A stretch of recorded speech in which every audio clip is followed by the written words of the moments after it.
이 시간에 또 자기 스스로를 축복하면서 하나님의 말씀을 듣기를 원합니다. 두 손을 마음에 모으고 따라서 했으면 좋겠습니다. 하나님은 나를 사랑하십니다. 나는 그 사랑을 신뢰합니다. 하나님의 사랑에서 절대로 돌아서지 않겠습니다. 우리를 존귀하게 여기시는 하나님의 사랑의 손길을 절대로 거절하지 않고 뿌리치지 않는 저와 여러분이 되기를 간절히 소원하고 축복합니다. 여러분 혹시 살아가면서 거절을 당해보신 적이 있으십니까? 우리가 최선을 다하여서 공부를 하고 준비하고 지원한 학교에서 거절을 당했던 그런 기억들 있을 것이고, 이력서와 자기소개서를 역시나 최선을 다하여서 잘 준비를 했지만 회사로부터 불합격 통보를 받았던 그런 경험들, 때로는 내가 들끓는 열정을 가지고 주의 복음을 전해보겠다라는 그런 심정으로 복음을 전했지만 매몰차게 거절을 당했었던 그런 상처들이 한두 번쯤은 있으리라 생각을 해봅니다. 우리는 살아가면서 사람이든지 또 어떤 회사에든지 또 그리고 시험에서든지 거절을 당하는 그런 시간들을 마주하게 됩니다. 그리고 그렇게 거절을 당할 때면 어김없이 참 상처라는 것을 입게 되는데, 이 상처는 우리의 내면을 참 퍽퍽하게 하는 것 같습니다. 그러나 되돌아보건대 이런 거절 당했던 경험이 쌓일 때 겪는 재미있는 경험이 한 가지가 있는데, 의외로 우리들은 이런 거절을 통하여서 하나님 앞에서 견고하여지고 조금 더 강하여지는 그런 과정을 겪는다라는 것입니다. 우리 인생 가운데 찾아오는 이런 아픔과 시련이 그냥 아픔과 시련으로 끝나는 것이 아니라 그 시간들 속에서 하나님께서 부어주시는 새로운 견고함의 시간을 우리들은 겪게 된다라는 것입니다. 간절히 바라기는 우리가 거절과 상처를 당할지언정 그 시간을 통하여서 하나님 앞에 견고하여지고 강하여지는 여러분들이 되기를 간절히 소원하고 축복합니다. 아픔과 시련의 시간들로 인하여서 그것들로 우리가 절망하고 거기에서 낙담하고 포기하는 것이 아니라, 그것이 우리들을 결코 짓누르지 못하고 내가 더 성장하는 데에 하나님께서 내려주시는 늦은 비와 이른 비로서의 축복을 받아들이는 저와 여러분이 되기를 간절히 소원하고 축복합니다. 오늘 우리가 읽은 본문은 우리가 너무 잘 알고 있는 본문 말씀입니다. 예수님의 탄생이 기록되어져 있는 그런 본문인데요, 예수님의 탄생을 보면 처음부터 그 시작부터 거절의 순간으로 시작이 됩니다. 거절당했던 모습이 고스란히 녹아져 있는 본문이 바로 오늘 본문 말씀입니다. 하나님의 사랑의 선물이 우리에게 찾아오셨는데 오히려 우리들은 마음을 닫고 그 예수님을 받아들이지 않았던 것이죠. 오늘은 예수님이 경험하셨던 이 거절의 순간을 함께 나누면서 은혜를 나눠보고자 합니다. 오늘 본문의 이야기는 이렇게 시작이 됩니다. 4절과 5절에서는 이렇게 기록합니다. 요셉도 다윗의 집 족속이므로 갈릴리 나사렛 동네에서 유대를 향하여 베들레헴이라 하는 다윗의 동네로 그 약혼한 마리아와 함께 호적하러 올라가니, 요셉이 갈릴리 나사렛 마을을 떠나서 다윗의 마을인 유대 베들레헴 땅으로 올라간다라고 오늘 말씀에 표현하고 있습니다. 여기에서 한 가지 특이한 것은 베들레헴이라고 하는 동네로 이동을 하는데 여기에서 표현을 올라간다라는 그런 표현을 쓰는 것이 조금 특이한 점으로 한번 손꼽아 보고 싶습니다.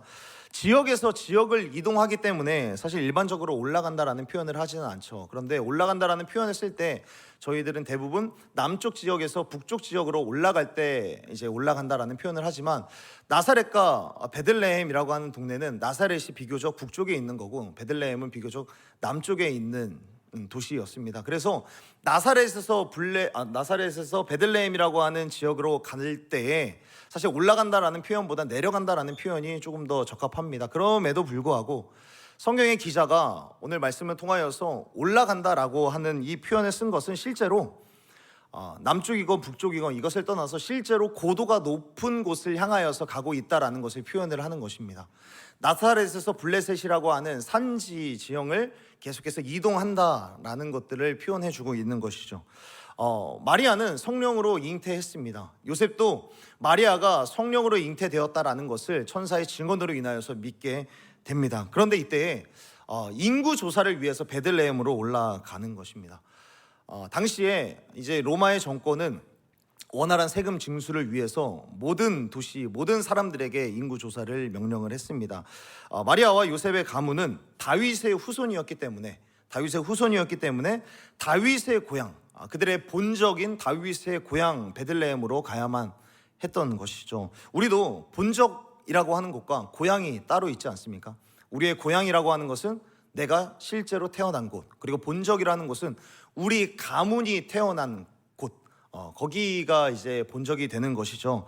그래서 요셉은 다윗의 고향, 다윗의 후손인 요셉이었기 때문에 요셉은 다윗의 고향이었던, 그리고 다윗 그 가문의 본적이었던 베들레헴을 향하여서 올라가는 것이었습니다. 그런데 문제는 마리아가 만삭이어서 언제 출산을 해도 이상하지 않을 컨디션이었다라는 것이 문제였습니다. 마리아의 배는 계속해서 불러오고 있었고요. 나사렛에서 베들레헴으로 가는 길을 직선으로 그었을 때 거의 150km 정도에 달하는 거리였습니다. 그런데 이게 직선으로 갔을 때의 거리가 150km지 직선으로 가게 되는 것이 아니라 동쪽이나 서쪽으로 둘러서 가야만 했습니다. 왜냐하면 직선으로 가게 되면 사마리아 지역을 통과해서 가야만 했기 때문이죠. 그래서 이스라엘 백성들은 사마리아 지역을 늘 피해서 가는 것이 버릇이었고 습관이었기 때문에 당연히 돌아서 가야만 했습니다. 그 거리를 생각해 보면 약 230km에 달했다라고 이야기를 합니다. 그런데 이 상황에 대해서 나귀를 타고 가면 쉽지 않냐라고 이야기를 하겠지만, 제가 키르기즈스탄에서 말을 한번 타봤는데 쉽지 않더라고요. 3번에 걸쳐서 계속 넘어지고 떨어지고, 그래서 3번 만에 올라서게 됐는데, 만삭인 한 여인이 나귀를 타는 것, 말을 타는 것은 쉽지 않다라는 것을 제가 몸소 경험을 했던 것이죠. 그래서 나귀를 타는 것도 무리가 됐던 것이죠.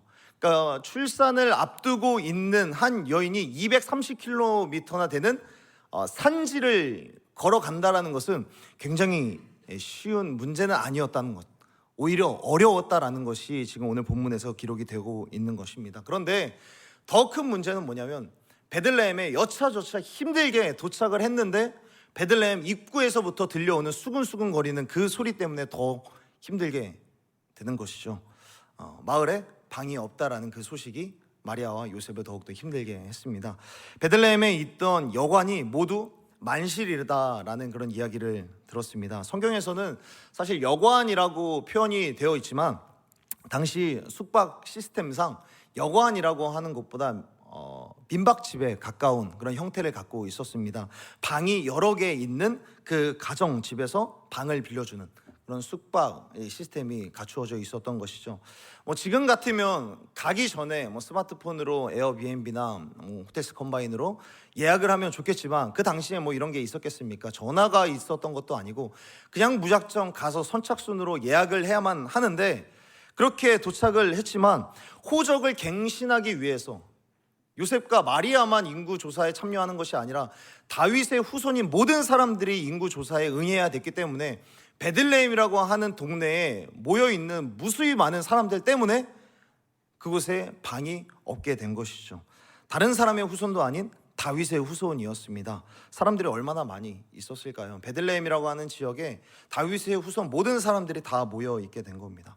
사람은 많고 방은 없는 이 상황은 마리아와 요셉의 문제만은 아니었을 것입니다. 마리아와 요셉뿐만 아니라 호적을 갱신하러 온 수많은 사람들이 다 거기에서 다 짜증을 내면서 불면 소리를 했을 것이죠. 그렇게 짜증내는 소리들과 여러 가지 사람들이 뒤엉키는 소리들 때문에 마리아와 요셉은 계속해서 힘겨운 시간들을 보내야만 했습니다. 요셉은 여기저기 둘러보지만 정말 있을 수 있는 곳이 아무것도 없었던 것이죠. 그때 아내 마리아의 진통이 시작이 되었고 양수가 터지기 직전에 그런 안타까운 상황이 일어나게 된 것입니다.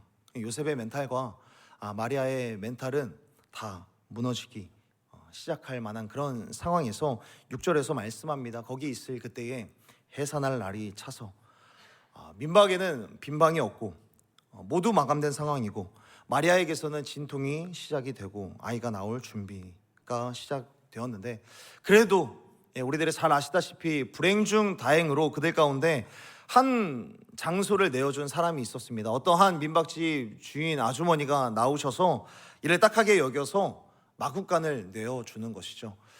우리들이 한 번쯤은 들어봤을 겁니다. 베들레헴 이 당시의 가옥 구조를 우리가 들어보았을 때 마구간이라는 곳은 집 실외에 있는 그런 구조가 아니었습니다. 거의 이런 민박집을 하는 조금 큰 집 같은 경우에는 1층에 마구간이나 가축들을 키우는 그런 형태로 되어 있었고 2층과 3층에 사람들이 거주하고 또 그곳을 민박집으로 내어주는 그런 가옥 구조였습니다. 그래서 1층에서 키우는 가축들의 그런 열로 인하여서 바닥 난방을 하는 2층과 3층에 바닥 난방을 하는 그런 구조가 이때 당시의 집 구조였습니다. 이 말은 1층의 마구간에서 마리아가 출산을 하게 되었을 때에 2층과 3층을 이용하는 그 사람들이 출산하고 있는 마리아를 다 보았다라는 것을 가르쳐 줍니다. 2층과 3층에서 민박을 이용하는 투숙객들, 모든 사람들이 출산을 하고 있는, 출산 직전에 있는 마리아를 계속해서 보았습니다. 이 모습을 보면서 그 사람들은 어떻게 지나갔을까요? 2층과 3층을 이용하는 민박집에 빈방이 없을 정도로 사람들이 가득 차 있는데 1층에서 해산을 하고 있는 그 마리아, 그 여인을 보면서 그냥 지나치면서, 물론 안타깝다 여기면서 돌아갔을 수도 있습니다. 그런데 그대로 내버려 두고 있었습니다. 그 집에 올라가는 사람들 중에 그 어느 누구도 자기 방으로 들어와서 누우십시오 라고 이야기하는 사람이 단 한 사람도 없었다는 것입니다. 임신한 아내를 이끌고 베들레헴으로 들어와서 여기저기 알아보는데 대답은 없고, 대답이라고는, 그대 가운데 들려지는 대답이라고는 빈방 없습니다, 이곳은 만실입니다 라는 그런 말들밖에 들려오지 않았습니다. 아무도 그들에게 방을 내어주지 않았습니다. 임신하고 통증을 겪고 있는, 출산하는 그 마리아를 불쌍히 여기는 사람은 있었을지 모르겠습니다. 자신의 민박집 아래에서 소리를 지르면서 출산을 하고 있는 그 마리아가 신경이 쓰였는지는 모릅니다. 그런데 그들에게 나와서 자신의 방을 내어주는, 자신을 희생하여서 방을 내어주는 사람은 단 한 사람도 없었던 것이죠. 너무 안 됐습니다 라고 이야기를 하는 사람은 있었을지 몰라도 초청해주는 사람은 아무도 없었다라는 것이죠. 다시 한번 말씀드리지만 베들레헴 모든 지역의 민박집에 빈방이 없습니다. 베들레헴에 방이 없었다라는 것은 반대로 사람들은 차고 넘쳤다라는 것을 가르쳐 주고 있는 것이죠. 민박집은 사람들로 인하여서 미어 터졌을 것이고 그 밖에 거리에는 사람들로 인하여서 인산인해를 이루고 있었다라는 것이죠. 그런데 그런 베들레헴 한복판에서 한 여인이 고통을 호소하고 있는데, 양수가 터지고 출산을 하고 있는데 그 어느 누구도 빈방은커녕 도움의 손길도 내어주지 않고 있는 겁니다. 2주 전에 살펴보았던 예레미야의 시대나 시간이 지나서 지금 예수님이 태어나는 그 시기나 이웃의 결핍을 돌아보는 사람이 그 어느 누구도 없었다라는 것을 보여주고 있는 겁니다. 그렇게 결국 예수님은 고상하게 이야기를 해서 말구유지, 말밥통에서 예수님은 누이시게 되었던 것이죠. 하나님의 아들이 세상에 오셨는데, 하나님의 사랑의 선물이 이 땅 가운데 오셨는데, 사람들은 하나님의 아들을 어디에서 받고 있습니까? 빈방 없어요 라고 말하면서 말밥통, 말구유에 예수님을 누이고 있습니다. 예수님께서 이 세상에 오셨을 때 가장 처음 들은 말이 바로 이 말입니다. 빈방 없습니다. 이곳은 빈방이 없습니다. 예수님께서는 빈방이 없는 이 세상 속에 지금 찾아오신 것이죠. 예수님은 하나님의 아들이십니다. 하나님이신 예수님이 이 땅에 오시는데 당연히 준비된 공간이 있어야 하지 않을까요? 예수님이 태어나신다라고 이야기를 하면 그 전부터 여러 예언을 통하여서 예수님이 나실 것이다 라는 이 이야기가 울려 퍼지면 그래도 그 예수님을 기다리는 사람들은 있어야 하지 않을까요? 그리고 그 예수님이, 하나님의 아들이 태어나는 그 시기에도 예수님을 반겨 맞을 사람이 있어야 되는데 그 예수님을 반겨 맞는 사람이 아무도 없습니다. 지금 이 시대만 하더라도 예수님이 아니라 그냥 다른 한 생명이 태어나면 한 산부인과에서 한 생명이 태어나면 어떻게 그 아이를 맞이합니까? 그 병원에 있는 모든 사람들이 그 한 생명의 탄생을 축하해 줍니다. 의사, 간호사, 옆에 있는 산모들까지 다 일어나서 축하해 주는 것이 지금 이 시대의 한 생명의 탄생을 바라보는 시선입니다. 그런데 우리 예수님께서 태어나실 때에는 그 어떤 누구도 예수님을 향하여서 축하한다, 예수님을 향하여서 박수를 치는 사람, 그 자리에 그 어떤 누구도 없었다라는 것이죠.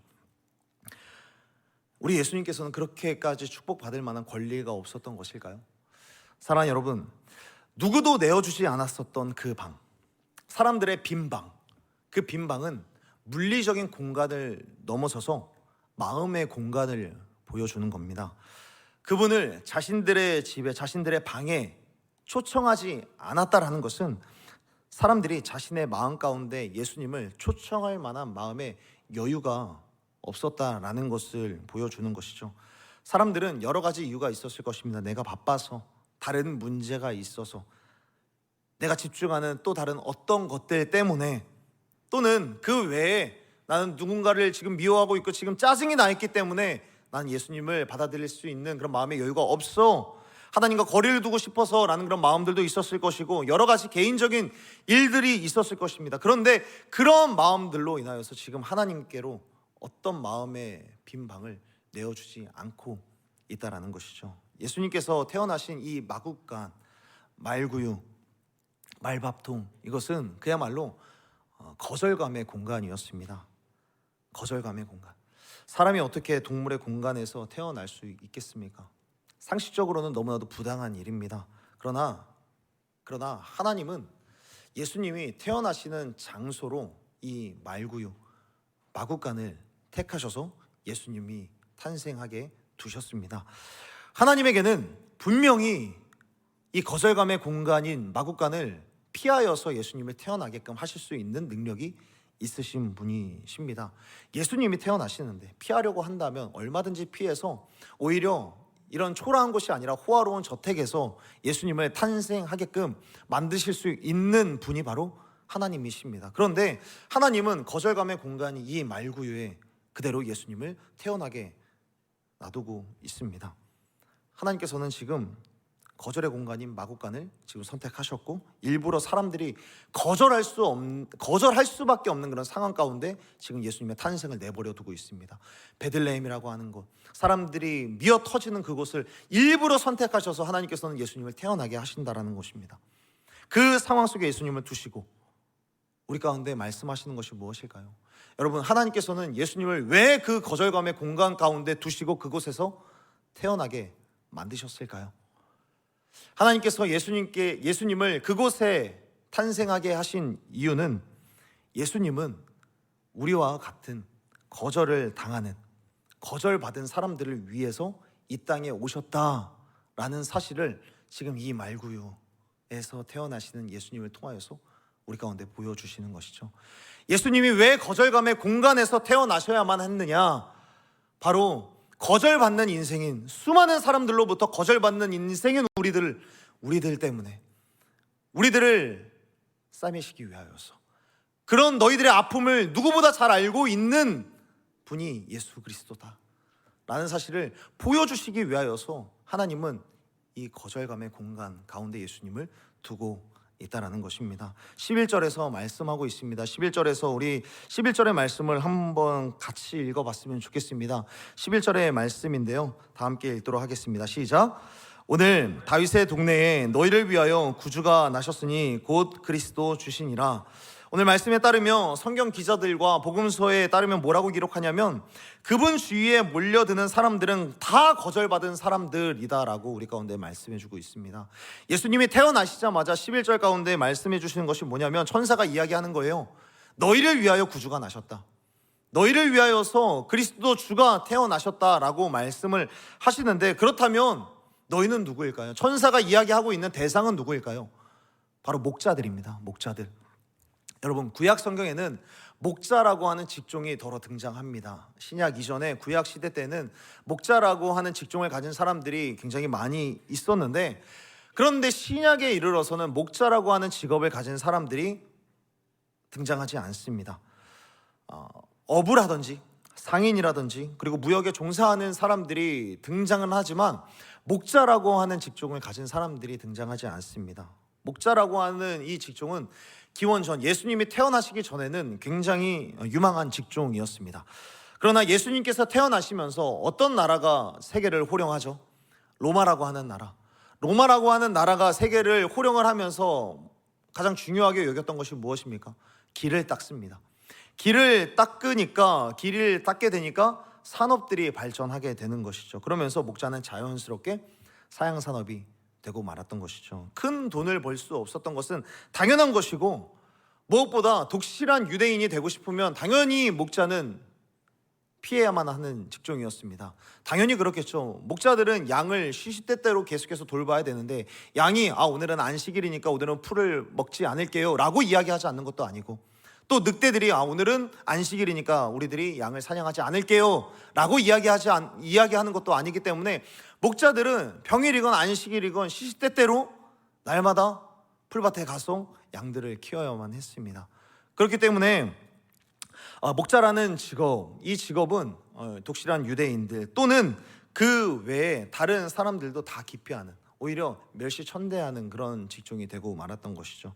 사실 이런 시선은 다윗 시대에도 마찬가지였습니다. 다윗이 아버지의 부름을 받기 이전에 다른 형제들이 다 부름을 받았을 때 오히려 이 목자, 이 목동인 다윗을 하찮은 일을 하는 그런 사람으로 몰아붙이는 그런 경우들도 있었습니다. 목자는 멸시당하는 직업이었던 것이죠. 또한 목자는 사회가 발전함에 따라서 끊임없이 변두리로 밀려나는 그런 사람들이었습니다. 양들을 치고 양들을 먹여야 하는데 길들이 닦여지고 산업이 발전하면서 마을을 이루고, 그러다 보니 풀밭은 계속해서 옆으로 밀어지고, 그러다 보니까 목자들은 당연히 마을 변두리에서 살아야만 했던 것이죠. 그런 목자들에게 하나님은 나타나셔서 말씀하시는 것입니다. 일부러 목자들에게 나타나셔서 말씀하시는 것이죠. 내가 너희를 위해서 이곳에 왔다. 내가 너희를 위해서 구주를 보냈다 라고 하나님께서는 말씀하시는 거죠. 이런 관점으로 본다면 어디 목자들 뿐이었을까요?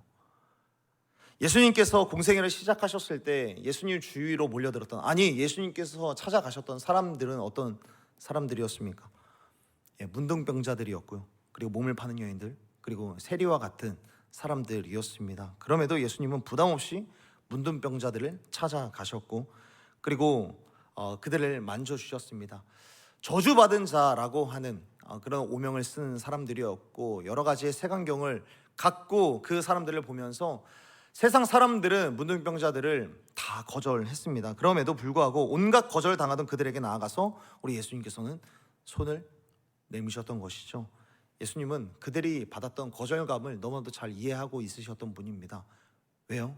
태어나실 때부터 예수님은 거절감의 공간에서 나셨고, 거절의 소리를 무수히 많이 들어오셨기 때문에 거절당한 그들을 너무나도 잘 이해할 수 있으셨던 것입니다. 예수님은 그 이후로도 끊임없이 거절을 계속해서 당해왔습니다. 나사렛이라고 하는 출신 때문에, 야, 나사렛에서 왔잖아, 예루살렘 가본 적도 없잖아, 야, 저 사람 가난하게 자라지 않았어 라는 그런 말들을 들으면서 자랐던 분이 바로 예수님이십니다. 맨날 문둥병자랑 다니잖아, 맨날 부정한 사람들이랑 먹고 마시잖아, 야, 지난번에 보니까 몸 파는 여인이랑 같이 있던데, 야, 저 사람 세리랑 같이 밥을 먹었어, 저 사람은 피해야 돼, 기피해야 돼 라고 하면서 예수님을 늘 거절하는 그런 말들이 계속해서 예수님을 따라왔었던 것입니다. 매일매일이 탄생부터 빈방 없어요 라는 그런 거절을 시작으로 끊임없이 거절을 당하던 인생이 바로 예수님이 이 땅에서 사셨던 인생이셨습니다. 그러나 예수님은 그것에 전혀 개의치 않으셨고, 거절받는 사람을 계속해서 찾아가셨습니다. 계속해서 그 거절받는 사람들을 오히려 찾아가셔서 그들의 아픔을 만져주셨습니다. 거절받는 아픔을 누구보다 잘 아시는 예수님이시기 때문입니다.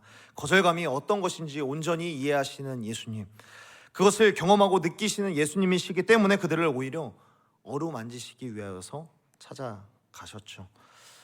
사람들의 그런 거절, 예수님을 향하여서 내뱉는 그 거절은 오히려 예수님께서 오히려 또 사람들을 이해할 수 있는 좋은 창구가 되었습니다. 거절받으면서 이 땅에 오셨기 때문에, 또한 그 사람들을 만남으로 인하여서 오히려 그들을 더 이해할 수 있으셨던 것입니다. 그리고 그들에게 더욱더 나아가서 끌어안기를 계속해서 반복하셨습니다. 사랑하는 여러분, 우리들이었으면 어땠을까요? 우리들이 이렇게 많은 수많은 뒷말들과 거절들을 당한다면 우리들은 과연 어떻게 행동을 할까요? 와, 저 사람, 저 가버나움, 저 벳세다, 내가 다시는 저 사람들을 쳐다보나 봐라 라고 그들을 오히려 저주하는 그런 모습들이 혹시나 없었을까요? 그러나 예수님께서는 그렇게 하지 않으셨으면 나를 거절했다 한들 그들에게 오히려 또 한 번 손길을 그리고 발길을 계속해서 끊임없이 가신 분이 바로 예수님이셨습니다. 사랑하는 여러분, 예수님은 거절의 삶을, 거절받는 삶을 끊임없이 살아오셨지만 자신이 당하시는 그 거절은 전혀 개의치 않으시고 오히려 거절당한 우리의 심령을, 우리의 마음을, 우리의 삶을 들여다보시고 우리와 함께 하기를 원하시는 예수님이라는 사실을 꼭 기억하고 그 예수님과 함께 손잡고 걸어가는 저와 여러분이 되었으면 좋겠습니다. 이미 많은 거절을 당하여서 수많은 상처로 내면에 인생의 그리고 퍽퍽함을 계속해서 마주하고 있다면, 그럼에도 우리의 마음을 어루만지시는 그 예수님 앞에 우리의 마음의 여유를 내어드릴 수 있는 저와 여러분이 되었으면 좋겠습니다. 그러나 한편으로 그런 예수님을 우리 역시 예수님을 마구간에 내버려 두고 있는 우리들의 모습을 볼 수 있었으면 좋겠습니다. 우리에게 찾아오시는 예수님을 나 역시 말구유에 말밥통에 예수님을 몰아내고 방치하고 있지는 않은지, 내가 바쁘기 때문에 다른 문제에 집중하고 싶어서, 아니면 예수님보다 조금 더 기쁜 일이 무엇이 있을까 계속해서 이리저리 돌아보면서 예수님 외에 다른 것에 도취되어서 예수님을 나 역시 몰아내고 있는 것은 아닌지 한번 돌아봤으면 좋겠습니다. 사실 오늘 본문에 보면 가장 마음 아픈 이야기는 따로 있습니다. 가장 마음 아픈 이야기는 무엇이냐면 예수님이 탄생하시는 이 장면에서 가장 안타까운 한 사람이 등장을 합니다. 예수님이 탄생하시는 이 장면에서 가장 안타까운 사람은 바로 민박집 주인입니다. 민박집 주인. 물론 이 민박집 주인은 요셉과 마리아의 딱한 처지를 너무나도 불쌍히 여겨서 그들에게 마구간이라고 하는 장소를 내어 주었습니다. 어떻게 보면 마음 착한 사람이죠. 다른 사람들은 다 빈방이 없다라고 내몰아치고 있는데 그 민박집 주인만큼은 이 사람들을 자신의 집으로라도 드리고 있으니 어떻게 보면 마음 착한 사람이었습니다. 마구간이라도 내어줬죠. 그런데 마구간에 요셉과 마리아를 허락한 이 마구간의 주인, 이 민박집의 주인은 끝내 예수님을 만나지 못한 것으로 마무리가 됩니다. 마리아와 요셉을 안쓰러운 마음으로 자신의 집에 들였을지는 몰라도 그 이후에 탄생하신 예수님에 대해서는 전혀 관심도 없고 그 예수님을 만나지 못하게 되는 것이죠. 빈방이 없다라는 것은 여행객에게는 굉장히 슬픈 일이지만 민박집 주인에게는 어떤 일입니까? 굉장히 큰 기쁨이 되는 것이죠. 숙박업소를 운영하고 있는 사람에게 있어서 가장 큰 기쁨은 다름 아닌 만실의 기쁨입니다. 요셉의 일행에게 빈방이 없습니다 라고 이야기를 할 때 그는 마음 한켠으로 빈방이 없을 만큼 우리 집은 지금 장사가 잘 되고 있습니다 라고 하는 기쁨의 소리를 냈을지 모릅니다. 그런데 이 만실의 기쁨에 도취된 나머지 마구간에 찾아온 예수님에 대해서는 전혀 관심도 없는 거예요. 누가 왔는데, 하나님의 아들이신 예수님이 오셨는데, 하나님의 사랑의 선물인 예수님이 자신의 마구간에 태어나셨는데 그 예수님이 있는 그 주변으로는 전혀 오지 않고 있다는 것이죠. 시간이 지나서 예수님의 탄생을 축하하러 무수히 많은 사람들이 왔습니다. 동방박사가 왔고요. 그리고 마구간에 딱 봐도 부자인 사람들이, 딱 봐도 배운 사람들이 수십 명이 온 것입니다. 여러분 잘 아셔야 되는 부분 여기에 있습니다. 동방박사들 그리고 목자들 3명이 온 것이 아니라 선물이 3개였던 것이지 3명만 온 것이 아닙니다. 그곳에 무수히 많은 사람들이 찾아왔습니다. 그런데 그곳에 무수히 많은 사람들이 찾아왔는데 그 주인은 나가보지 않아요.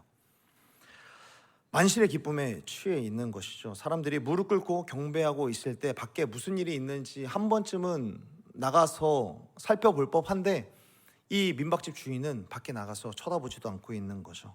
경배를 하고 선물을 드리고 찬양을 하고 있으면은 가서 무슨 일이 있나 살펴볼 법한데, 민박집 주인에 대한 그 어떤 기사도 본문에서는 찾아볼 수 없습니다.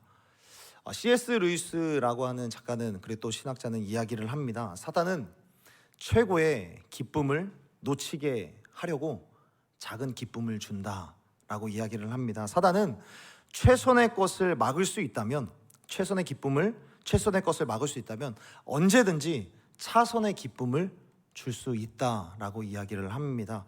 예배를 드리면서도 예배라고 하는 최선의 기쁨을 가질 수 있음에도 불구하고 차선의 기쁨에 젖어서 최선의 하나님의 은혜를 누리지 못하는 사람들이 이 세상 가운데는 있다는 것이죠.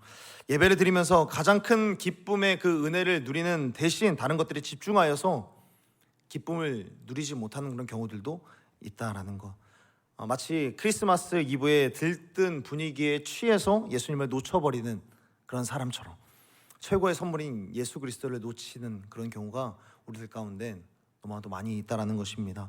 지금 이 민박집 주인처럼요, 만실의 기쁨이라는 이 차선의 기쁨 때문에 최고의 기쁨인 예수님을 놓쳐버리고 있는 그런 일들이 우리 삶 가운데는 얼마나 많이 있는지 모르겠습니다. 말씀을 정리하겠습니다. 사랑하는 여러분, 우리 예수님이 이 땅에 오시면서 가장 먼저 들었던 메시지는 빈방 없어요 라는 거절의 메시지였습니다. 거절의 메시지. 그러나 예수님은 자신을 거절한 이들을 위해서 죽으셨고 다시 사셨고, 그리고 예수님 스스로가 최고의 구원의 선물로서 우리 가운데 오셨고 하늘의 영광과 땅의 평화를 우리 가운데 내려주셨습니다.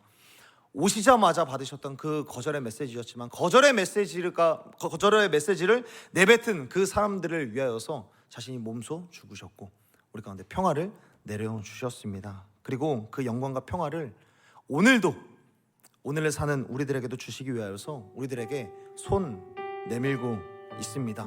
우리로부터 거절당하셨지만 또 한 번 우리 예수님께서는 손 내밀고 있으시다라는 것입니다.